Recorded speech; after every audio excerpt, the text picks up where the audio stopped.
ഹരേ കൃഷ്ണ. ജ്യോതിഷത്തിൽ ഒരു വ്യക്തിയുടെ ജീവിതപാത മനസ്സിലാക്കുന്നതിൽ ലഗ്നചാർട്ടും ചന്ദ്രചാർട്ടും നിർണായകമായ പങ്കുവഹിക്കുന്നു.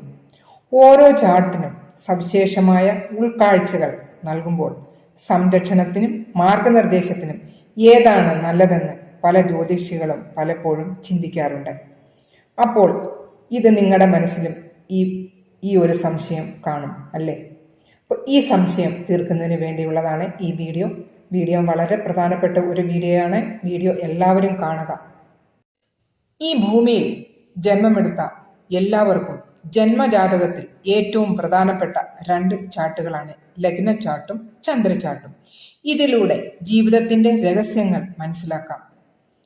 ഈ വീഡിയോയിൽ അതിൻ്റെ വ്യത്യാസങ്ങളും പ്രാധാന്യങ്ങളും എന്താണെന്ന് നമുക്ക് പഠിക്കാം.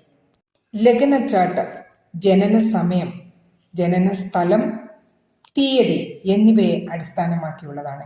ഇത് ഭൗതിക ശരീരം, അതായത് നമ്മുടെ ഫിസിക്കൽ ബോഡി, വ്യക്തിത്വം, ബാഹ്യ സാഹചര്യങ്ങൾ എന്നിവയെ പ്രതിനിധീകരിക്കുന്നു. ഒരു വ്യക്തിയുടെ ജീവിതത്തിൻ്റെ ബ്ലൂ പ്രിൻ്റാണ് ലഗ്ന ചാർട്ട്. ഇത് കരിയർ, ആരോഗ്യം, ബന്ധങ്ങൾ, മൊത്തത്തിലുള്ള ജീവിത ദശ എന്നിവ വിശദീകരിക്കുന്നു. ശുഭഗ്രഹങ്ങളുടെ സ്ഥാനം, ബലം, പാപഗ്രഹങ്ങളുടെ ഭാവങ്ങൾ, വ്യത്യസ്ത ഭാവങ്ങളുടെ ആധിപത്യം ഇവയെല്ലാം ലഗ്ന ചാർട്ട് കൊണ്ടാണ് മനസ്സിലാക്കുന്നത്. ലഗ്നം എന്നത് ജനന സമയത്ത് നമ്മുടെ ഒരു കുട്ടിയുടെ ജന്മസമയം, ആ സ്ഥലത്ത് സൂര്യൻ ഉദിച്ചിരിക്കുന്ന ദിശയിലുണ്ടായിരിക്കുന്ന രാശി. അപ്പോൾ ഒരു കുട്ടി ഇപ്പോൾ ജനിച്ചെന്ന് വെച്ചോ, അപ്പോൾ കിഴക്ക് ഏത് രാശി ആണോ വരുന്നത് ആ രാശിയെ 1ാം ഹൗസാക്കി എടുത്തിട്ടാണ് ലഗ്ന ചാർട്ട് റെഡിയാക്കുന്നത്.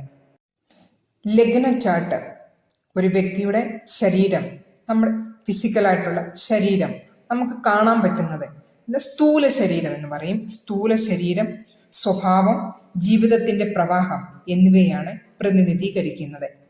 ലഗ്ന ചാർട്ട് എല്ലാവർക്കും മനസ്സിലായെന്ന് വിശ്വസിക്കുന്നു. ഇനി ചന്ദ്രചാർട്ട് എന്നത് ഒരാളുടെ ജന്മസമയത്ത് ചന്ദ്രൻ ഉണ്ടായിരുന്ന രാശിയെ 1ാമത്തെ ഹൗസാക്കി അതിൻ്റെ അടിസ്ഥാനത്തിൽ ഉണ്ടാക്കുന്ന ജാതകം, അതാണ് ചന്ദ്രചാർട്ട്.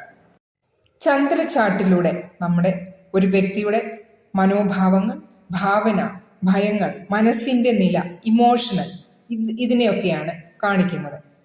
ലഗ്നവും ചന്ദ്രനും ഒരേ ജാതകത്തിലാണ് ഉള്ളതെങ്കിലും അവയുടെ കണക്കുകൂട്ടലുകളും ഫലങ്ങളും വ്യത്യസ്തമാണ്. ലഗ്ന ചാർട്ട് മുഖ്യമായി ജീവിതത്തിൽ